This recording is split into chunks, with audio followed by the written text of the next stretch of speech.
सभी को नमस्कार। मैं आचार्य डॉक्टर रणजीत सिंह रघुवंशी। हमारे प्रसिद्ध आध्यात्मिक खंड प्रज्ञानम ब्रह्म के भाग 10 के अंतर्गत आज हमारा प्रस्तुत विषय है भ्रामक अवधारणा और जीवन मूल्य।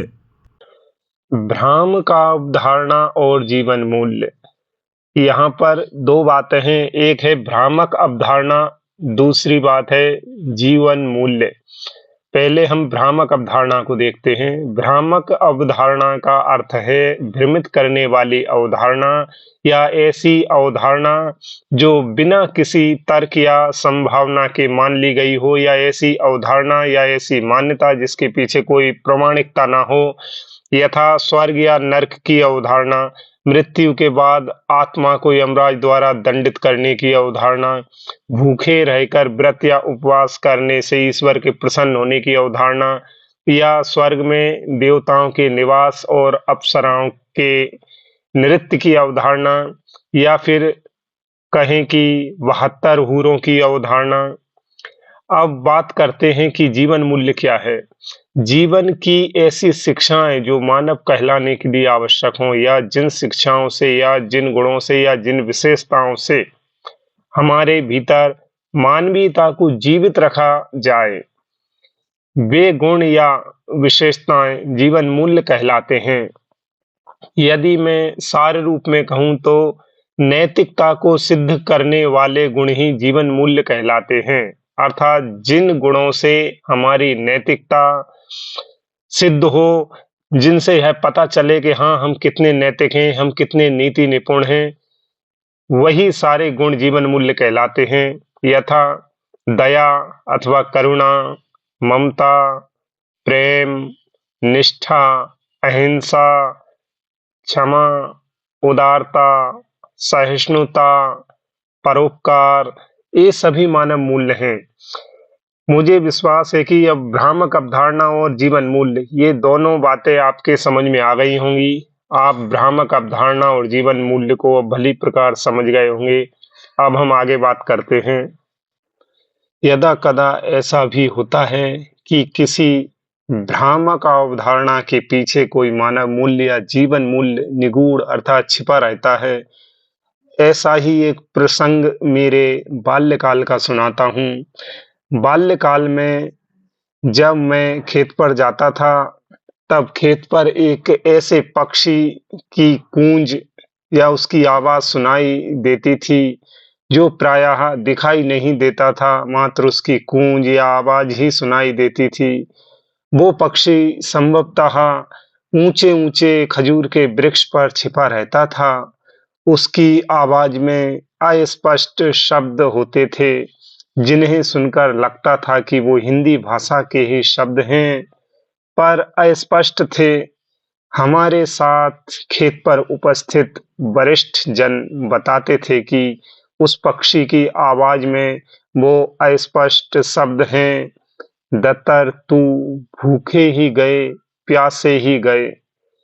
फिर इसके पीछे की कहानी अर्थात एक भ्रामक अवधारणा वो सुनाते थे कि पहले कभी इस मादा पक्षी के मानव योनि में जन्म के समय की बात है, जब यह मादा पक्षी एक महिला थी और उसका पति खेत से लौटकर भूखा प्यासा घर आया था, पर वह महिला किसी कारण से उस अपने पति को समय पर भोजन पानी नहीं दे सकी, तो इसी बात से वो भूखा प्यासा ही घर छोड़कर चला गया और फिर कभी वापस नहीं लौटा।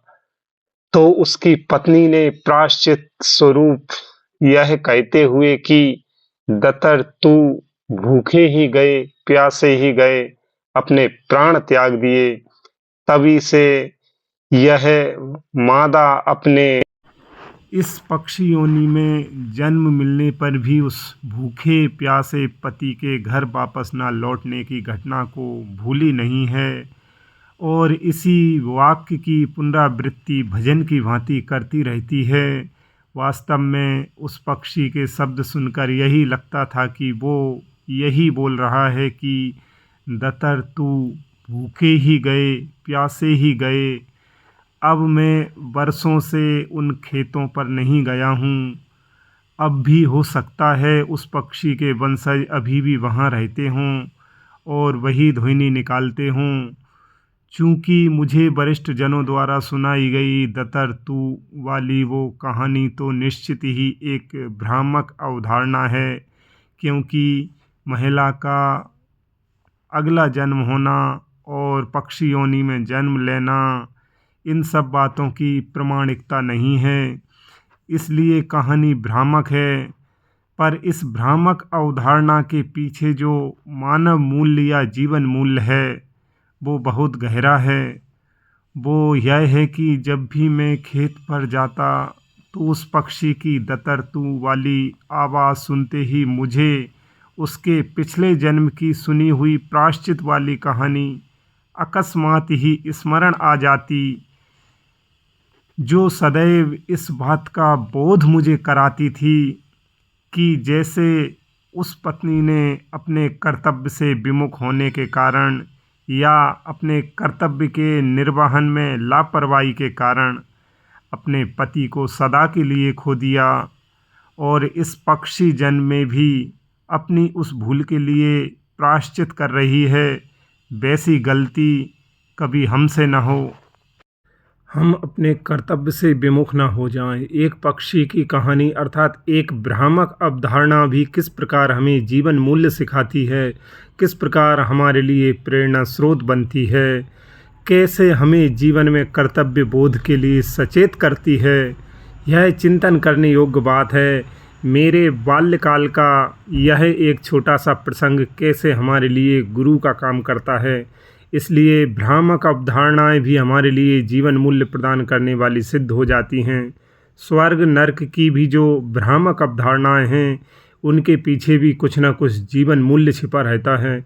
हमारा ध्यान भ्रामक अवधारणाओं में ना उलझे, अपितु उनमें जो जीवन मूल्य हैं उनका अन्वेषण कर उन्हें धारण करना ही हमारा लक्ष्य हो।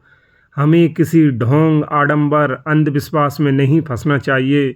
जादू, टोना, झाड़ फूक वाले कई ढोंगी मिल जाएंगे। किसी ढोंगी पाखंडी को अपना गुरु मत बनाओ। परमात्मा की बनाई गई प्रकृति और हमारे जीवन में प्रतिदिन घटने वाली घटनाएं ही हमारी गुरु हैं। सबसे बड़ा गुरु समय है। यदि हम समय से सीखना सीख गए तो समझो हमें जीवन जीना आ गया। हमारे स्वयं के जीवन अनुभव और समय, ये दो ही सबसे बड़े शिक्षक और सबसे बड़े गुरु हैं। परमात्मा सबके भीतर, सबके अंतःकरण में स्थित है। आकाश, पाताल, स्वर्ग, नरक, पाप, पुण्य, देव, दानव आदि के संबंध में परंपरागत रूप से चली आ रही जो भ्रामक अवधारणाएं हैं उनका विरोध करने की आवश्यकता नहीं है, उनसे कुछ सीखने की आवश्यकता है। प्राचीन ग्रंथों में लिखी अनेक ऐसी भ्रामक अवधारणाएं हैं जो आज भी मानव समाज में आस्था व श्रद्धा का आधार बनी हैं। ऐसे भ्रामक अवधारणाएं पृथ्वी के लगभग सभी धर्मों में व्याप्त हैं। उन अवधारणाओं के पीछे भले कोई साक्षात वैज्ञानिक, तार्किक या प्रामाणिक कारण ना हो, फिर भी संबंधित धर्मावलंबियों की सैकड़ों वर्ष पुरानी आस्थाएं जुड़ी हैं। हम उन अवधारणाओं को सही या गलत ना कहते हुए उनसे जीवन मूल्यों को चुनें और अपने भीतर उतारें, यही मेरा कहना है। हम उन भ्रामक अवधारणाओं के पीछे आंख बंद करके लकीर के फकीर न बने, अपितु उनके पीछे छिपे जीवन मूल्यों को धारण करें। कूप मंडूक न बने, भेड़ चाल न चलें, अपने पूर्वजों द्वारा निर्धारित नैतिकता का पालन करें। अपने अंतःकरण में स्थित परमात्मा का ध्यान करते हुए जीव कल्याण का मार्ग प्रशस्त करें, जिससे कि हमारा जीवन सफल हो सके।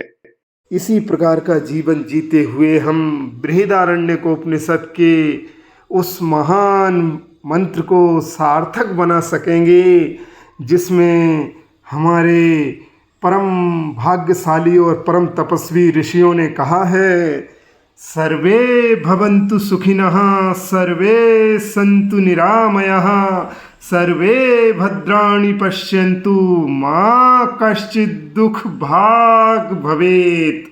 अर्थात सभी सुखी हों, सभी निरोग हों, सभी का कल्याण हो, कोई दुख का भागी ना बने। सर्वेभ्यो नमो नमः।